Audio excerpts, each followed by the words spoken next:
იცოდით რომ წმინდა მარიამი ღვთისმშობლად აი ამ ეკლესიამ გამოაცხადა 421 წელს ეფესოს კრების შემდეგ.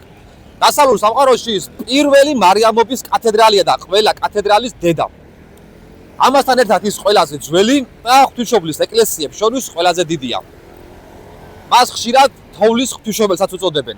არსებობს ლეგენდა, რომლის მიხედვითაც 351 წელს რომაულ შეძლებულ ოჯახს შვილი არ უჩნდებოდა.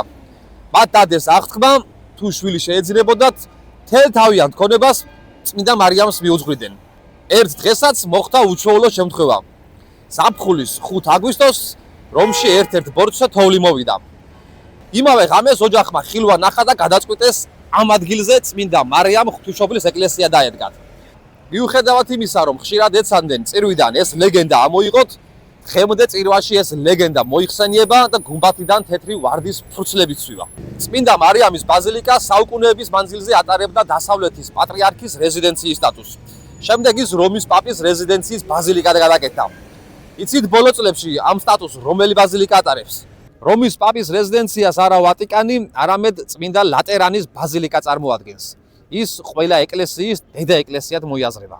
ასე რომ რომში ვატიკანის გარდა არანაკლები მნიშვნელობის სხვა მრავალი ბაზილიკა თუ სანახაობებია.